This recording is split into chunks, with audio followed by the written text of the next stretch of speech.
Hello দর্শক, আমি এখন আছি রংপুরের মধ্যে মিঠাপুকুর একটু পশ্চিমে। আমি একজনকে দেখতে পাচ্ছি, ভাইকে। তাকে আমি প্রশ্ন করব কিছু। ভাইয়া, আপনার নাম কি?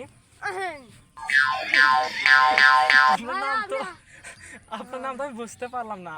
আর রাসেল ভাইয়া, ফুটবল টিমের মধ্যে আপনি কোন দলকে বেশি বেশি সাপোর্ট করেন একটু বলবেন? ইয়া, সেটা আমি বুঝছিলাম যে আর্জেন্টিনার কে তাহলে আর্জেন্টিনার দুটা প্লেয়ারের নাম বলতে পারবেন? ভাইয়া, এবারে কি বলো, আমি বুঝলাম না কিছু। ডিমবালা মেস কি? আচ্ছা। তুমি কি ডিবালার কথা বলছো? আর একটা প্লেয়ারের নাম জানি কি বললে, মেসি না কি জানি? ও, মেসি। আহ,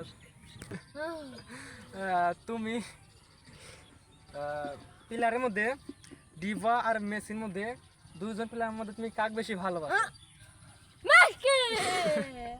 ঠিক আছে ভাইয়া, আমি ভুল হয়েছে, আমি একটু ফাঁকে যাব, পরে কথা হবে, আসবো আবার। হ্যালো দর্শক, আমি ছিলাম রংপুর জেলার মিঠাপুকুরের একটু ফাঁকে। একটা মানসিক রোগীকে আমি প্রশ্ন করেছিলাম যে ফুটবল টিমের মধ্যে কোন টিমকে ভালোবাসে। সে বলছে যে সে নাকি ডিভা এবং মেসির খেলা বেশি ভালোবাসে। সে মানসিক রোগী হয়ে সে এত সুন্দর নামগুলো যে বলছে দুটা, এটাতে আমি অনেক অস্থির হয়েছি।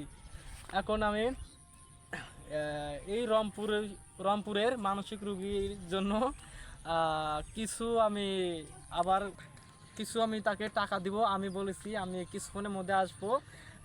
তাকে আমি একটু বিজি আছি, আমি কিছুক্ষণ পরে আসি। তাকে আমি পুরস্কারের জন্য তাকে আমি 10,000 টাকা তাকে পুরস্কার দিব। যদি আপনাদের কাছে আমাদের এই ভিডিওটা যদি ভালো লাগে তাহলে অবশ্যই লাইক কমেন্ট শেয়ার করবেন এবং আমাদের সাথে থাকবেন।